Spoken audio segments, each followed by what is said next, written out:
हमारे सभी साथी मकर राशि वालों को हार्दिक शुभकामनाएं। आज हम यहाँ वर्तमान अवधि की शुभता पर चर्चा करने के लिए एकत्र हुए हैं और हम रहस्यमय राहु के नकारात्मक प्रभावों से खुद को कैसे बचा सकते हैं। इसके अलावा हमारा लक्ष्य उन विभिन्न कार्यों का पता लगाना है जो इस दौरान हमें बहुत लाभ पहुंचा सकते हैं। इसके अतिरिक्त हम उन क्षेत्रों का विश्लेषण करेंगे जहां हमें एहतियाती कदम उठाने की आवश्यकता हो सकती है। ये सभी ज्ञानवर्धक अंतर्दृष्टि इसी दिन 14 मार्च 2024 को उजागर होंगी। इस महत्वपूर्ण दिन पर भगवान सूर्य नारायण मीन राशि में प्रवेश करेंगे, जो कि दिव्य बृहस्पति का निवास स्थान भी है। उल्लेखनीय है कि यह परिवर्तन हमारी राशि मकर से तीसरे भाव में घटित होगा। यह भी उल्लेखनीय है कि राहु और बुध पहले से ही इस खगोलीय स्थान पर स्थित हैं।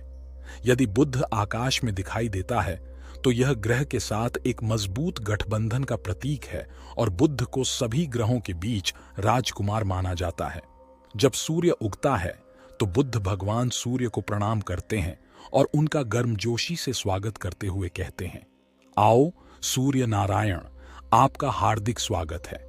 हालांकि बुध राहु के प्रति शत्रुता रखते हैं, क्योंकि राहु को राजा और एक दैवीय इकाई माना जाता है। इसलिए हम भी सूर्य की पूजा और स्वागत करने के लिए उठते हैं, क्योंकि सूर्य देव का क्षेत्र अंधकार से रहित है। ऐसा करने से हम राहु के नकारात्मक प्रभाव का प्रतिकार करने और अपनी किस्मत और प्रगति में सकारात्मक बदलाव का अनुभव करने की आशा करते हैं। जो बात इस बार खास बनाएगी वह यह है कि जैसे जैसे राहु का नकारात्मक प्रभाव कम होगा, व्यक्ति को अपने भाग्य को प्राप्त करने में प्रगति होगी। हालांकि राहु के भीतर बेचैनी की भावना भी हो सकती है, क्योंकि उसे एहसास होता है कि उसका शासन समाप्त हो रहा है। इसके बावजूद अवसर आने पर मैं इस सूर्य पर ग्रहण लगाने पर आमादा हूं। इस खगोलीय संरेखण का सकारात्मक प्रभाव मकर राशि के तहत पैदा हुए लोगों पर सबसे अधिक स्पष्ट होगा।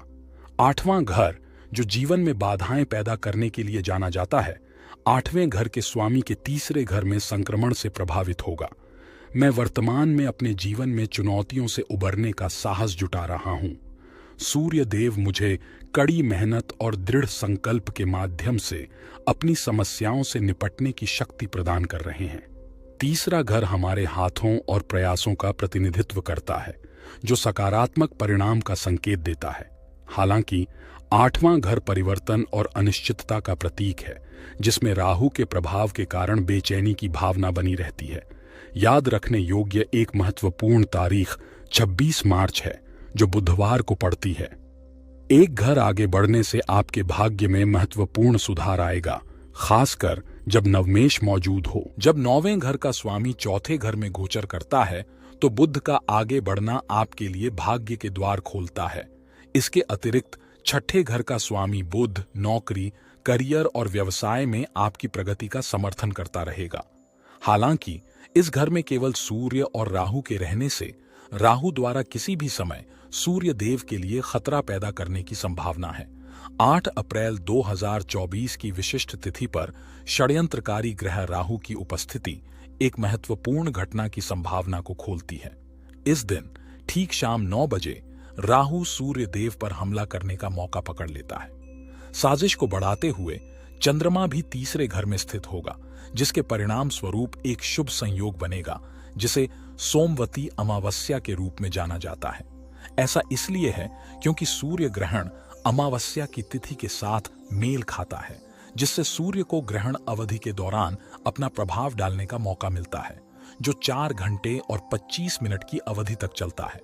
आकाशीय शक्तियों का यह मनमोहक खेल रात 2 बजे तक चलता है, जब अष्टमेश, एक महत्वपूर्ण ज्योतिषीय गठन, आपके जीवन में प्रकट होता है।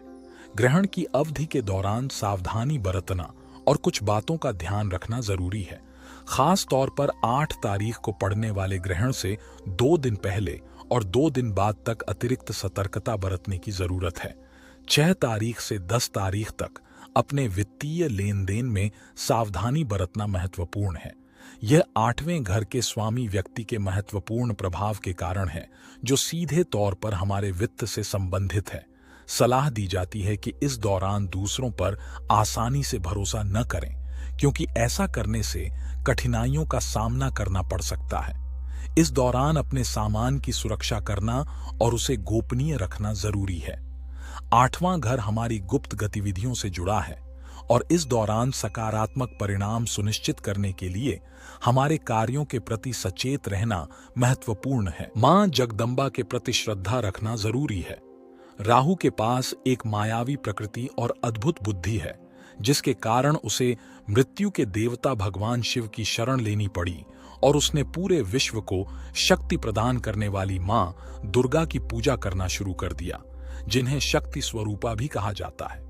सूर्य ग्रहण के दौरान यदि कोई व्यक्ति कवच, कीलक, अर्गला, दुर्गा षष्ठी या मां जगदीश्वरी दुर्गा जी के नवान्न महामंत्र का पाठ करता है, विशेष रूप से ओम मम ह्रीं क्लीं चामुंडाय विजय का शक्तिशाली मंत्र, तो राहु का नकारात्मक प्रभाव विफल हो जाता है और इसके बजाय उस विशेष दिन पर सूर्य की ऊर्जा प्रभावित होती है। आपकी सफलता की संभावनाओं को बढ़ाने के लिए नियमित रूप से गृह सूर्य नमः मंत्र का जाप करने की सलाह दी जाती है। यह उपाय विशेष रूप से तब प्रभावी होता है जब कुंडली में सूर्य ग्रहण हो और सूर्य राहु के साथ हो। ऐसे अवसरों पर भगवान सूर्य नकारात्मक रूप से प्रभावित हो सकते हैं और उनके मंत्र का जाप जीवन के विभिन्न पहलुओं में प्रगति के लिए उत्प्रेरक के रूप में काम कर सकता है। इस अभ्यास के लिए 1 महीना समर्पित करने से आप न केवल साहस प्राप्त करेंगे, बल्कि चुनौतियों पर काबू पाने और अपने जीवन को एक बेहतर स्थान पर ले जाने की क्षमता भी प्राप्त करेंगे। योग और साहस का यह अनूठा संयोजन आपको समस्याओं से निपटने और अपने लक्ष्य हासिल करने में सशक्त बनाएगा। इस यात्रा में आप ग्रहों के प्रभाव और जगदीश्वरी की दिव्य ऊर्जा के माध्यम से सांत्वना और आशा पा सकते हैं। अगर आपको मेरे द्वारा दी गई जानकारी समझ में आ गई है, तो आप सभी को जागरूक होना जरूरी है। यदि आपको समझाने का मेरा प्रयास सार्थक लगा है, यदि आपको समझाने का मेरा दृष्टिकोण सार्थक लगा है, तो हमेशा की तरह लाइक और कमेंट करके अपना समर्थन व्यक्त करना न भूलें। हमें यह जानकर बहुत प्रेरणा मिलती है कि हमारे प्रयासों को मकर राशि वालों ने स्वीकार किया है और सराहना की है। और यदि आपने पहले से ही चैनल की सदस्यता नहीं ली है, तो कृपया ऐसा करने पर विचार करें। एक बार फिर मैं आप सभी को अत्यंत शुभकामनाएं देता हूं। इन्हीं हार्दिक शुभकामनाओं के साथ जय माता दी।